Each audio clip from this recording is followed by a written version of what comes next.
Congratulations! Thank you so much! Thank you po for coming. Thank you. So yun, kamusta na sold out itong concert nyo ngayon sa SM Skydome? Ikaw yung concert eh. So yun. Masaya po kasi finally na nangyari na talaga yung parang matagal din namin inantay na at pinagtrabahuan na second anniversary concert. And syempre po, andun pa rin yung yung kaba, pero happy naman po kami na naalalayan po kami ng aming management, tapos ng isa't isa rin, ng teamwork kahit mata-mata na lang sa iba. Plus, ayun na nga, nirelease na din namin ang aming music video. So ayun, napaka-special lang ng concert ko na ito. Kaya thank you so much. Pero expected nyo talaga na magsa-sold out tong concert na to. Dahil marami-rami rin ang Nagpapagawa eh. Honestly po, parang nagsabi po kami kasi nasa bigger venue po. Tapos sabi po namin na... And August pa. Yes, in August pa. So parang ang dami namin na-consider na factors na baka hindi siya mag-sold out. Tapos medyo ang daming concerts na nangyayari, may mga kasabay pa kami. Pero sabi rin po namin na we put our trust naman sa mga taong nagmamahal sa amin. So happy po kami, super. Actually, kaninang madaling araw lang nila sinabi na sold out. Tapos parang earlier sa day, nagsabi sila na onti-onti na lang, tapos nagtulungan pala talaga sila to make it sold out. Kasi may mga din talaga, J-Mills na hindi po nakaka-afford. So ayun, nagtulungan talaga sila. Kaya ayun. Ang daming first time na nakapunta, ang daming first time kami nakita. Hindi ba kayo na-challenge? Kasi halos 3 oras kayo nag-perform. Grabing stamina. Grabing stamina. Mula 1960s yata yung hanggang 2000s. Ang daming naka-line up na kanta. Hindi ba kayo na-challenge nun? Ako, sobra po. Pero sa mga may favorite part kami, ako personally kasi mga 60s, 70s, 80s song kasi mahilig kami talaga sa mga classic and old songs. So na-enjoy namin yun talaga. Same. Medyo andun po yung challenge kasi may mga quick na changes, yung mga biglaang okay, tapos nalito po kami minsan sa skills namin sa script. Pero yun nga, naman na iraos. Go with the flow na lang kumbaga. Pero ano yung pinaka gusto nyo dun sa generation na mga kanta? Kung marami po kasi nga parang yun yung mga songs na kinalakihan ko. Kasi piniplay ni na mama, ni papa. Siguro yung isa sa favorites ko ay yung Glory of Love na set. Yung Glory of Love, yung Against All Odds, tapos Cruising, yung mga ganun. Mga lang. Ako naman sa yung may Circle of Life. Disney Cinematic. Yes. Tsaka yung 60s na Tom Jones medley ko. So, napakaganda yung songs.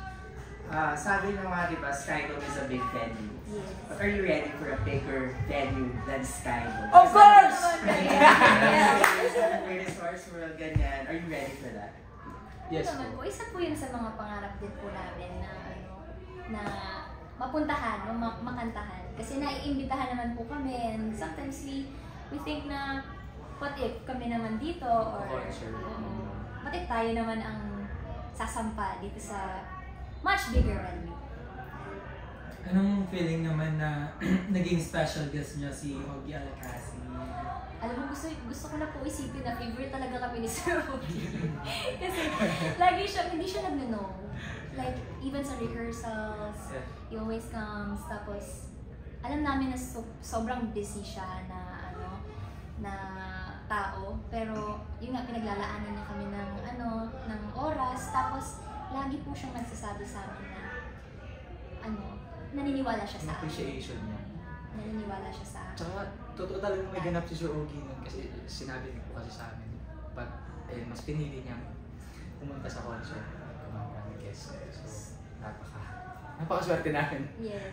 Wrapping up this interview, since tapos na yung concert and all, ano yung message niyo sa isa't isa? I'm proud of you. Wow, me too. I'm proud of you. I'm proud of you. Ako, gusto ko lang talaga marami pang opportunities na magbukas for us and more music na may share natin sa mga tao. Kasi nandun yung magic talaga ng Genial. Yung magic pa ng Genial. Yeah. Basta padayon naman ta. Meaning naman sa Bisaya po kasi padayon, meaning naman yeah. Ituloy lang natin kung ano man. Thank you guys. Thank you so much po. Ayun. Yes. Bagit ko lang, we will make more music para po sa inyo and we're so grateful sa bawat isa po sa inyo kung saan man kayong group na belong. Nagpapasalamat po kami sa pagmamahal niyo po sa amin. Walang eme. Grabe talaga yung support na nila. Yung hindi mo maiisip na kaya pala talaga ng ganun. Umaabot sa ganun yung suporta. To the extremes pa. Yes. And ayun, tuloy-tuloy lang natin yung saya kasi po. May surprise din kami. May surprise kami. Napakalaking proyekto at paano ba? Basta, abangan nyo lang po at sana ay patuloy nyo po kami supportahan. Thank you po. Mahal ko naman kayo. Uy, pero back ng kilay ko dyan. Because night will be the night that I will walk with you. Talaga. Buti na naman dito, kay Omi Martin. Salamat po! Pero bakit po blurred? Sa Japan. Sasama ako sa game, Mga games natin ang Games, ano ba? At sa amin kasi mga Bisaya, alam niyo yung si Tola. Andiyan na, Dili, lata na tumba. lata ba? Tumalata. Tumbang preso. Mabuha! Bisaya kami na buha! Ay, tumbalata kasi sa amin. Tumbalata. Tumbang preso pala yun. Ikaw, ano naalala mo? Ako lagi po akong pinapagalitan ng mama ko kasi... Ano? Hindi, pero lagi akong pinapagalitan ni mama dati kasi laging nagaganon yung mata ko. Kasi naglalaro ko na ako ng Chinese garter. Uy. Kasi sa mata kasi magaling ako. Kasi abot ko yung viva. Saan yung biba? Ano yung biba? Tumaroon ka ba yung ganun ba? Sampo. Ganon. Yun lang naman. Katong pinakataas sa... Okay. Ganon o. Kaya po, ano pong naalala niyo 2000? Wala. Galing. Ikaw po, ma'am. Ano naalala mo, ma'am? Opo, ay, dalawa pa lang kayo naka-reading classes po. Po? Boy band. Boy band, mga songs. Oh. Boy band. Mga Westlife. Tama. Backstreet. A1. Ay, A1 ko talaga sa inyo. Pero noong 2000s, nag-give up ko si Gigi.